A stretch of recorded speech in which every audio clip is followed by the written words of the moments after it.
My name's Matt, I'm an illustrator and a dungeon master, and I'm creating a world known as Winter's Edge. In episode 1, I looked at the retreating ice fields and their rapid return.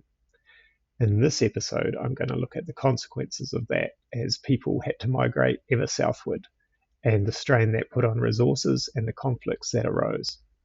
So let's get into it. Episode 3, the migration, and I'll put some of my artwork over the top to keep it interesting for you. Thank you. Before the ice fields began thawing, all of Winter's Edge was a frozen wasteland, with few creatures managing to scrape out a life on the savage coast. The hardy orcs of the tundra were one of the successful survivors in these harsh conditions. The orcs were skilled hunters who roamed far. This led them into constant conflict with the oppressive and territorial frost giants. When the ice began to thaw and the humans began warring with the frost giants, they found an unlikely ally in the orcs. As a reward for their efforts in the war, the orcs were granted a lot of the reclaimed land north of Sword Drag Valley. The plains were endless, and the humans and dwarves were mainly interested in the territory surrounding the scattered gold mines. In the new fertile lands, the orc tribes thrived and their numbers grew, for now they honoured their alliance with the humans and the dwarfs. However, the king of Rulond watched their growth with trepidation.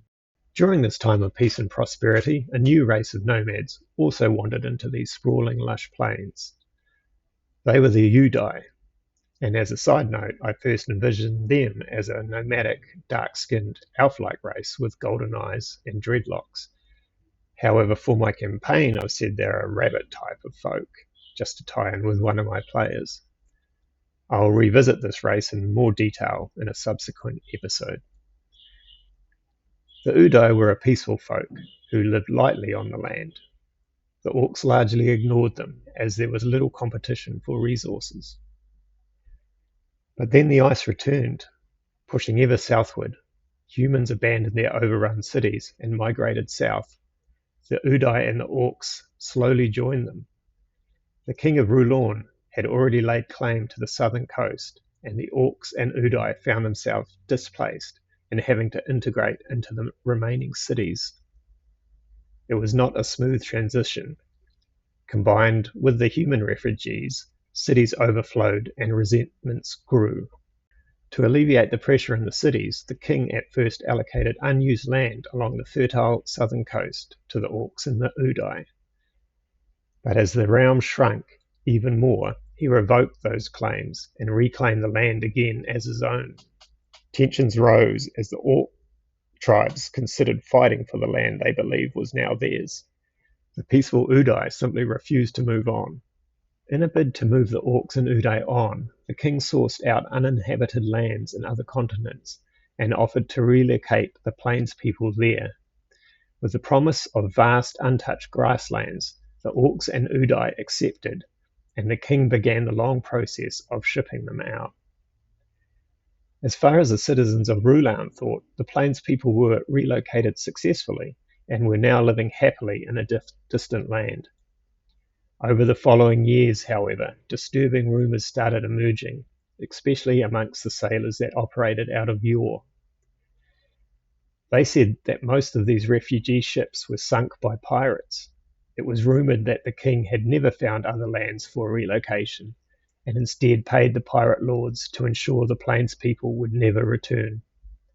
Today, the majority of these stories are dismissed as exaggerated stories, growing after a few refugee ships fell victim to roving pirates.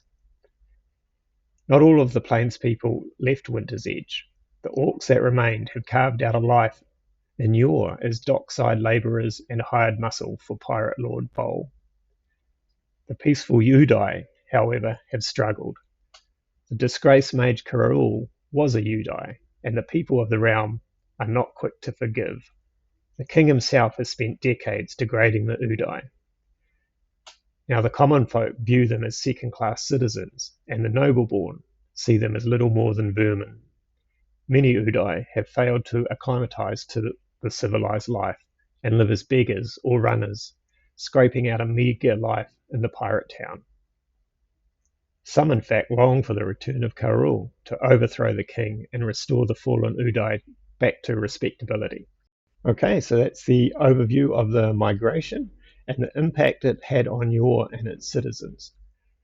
There can be a few story hooks in there. You can have players trying to track down long-lost family members that made the migration and perhaps join the refugee ships to distant lands.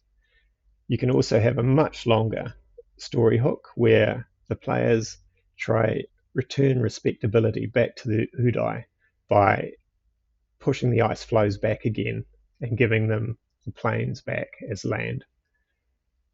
Thank you for watching. More to come. Cheers.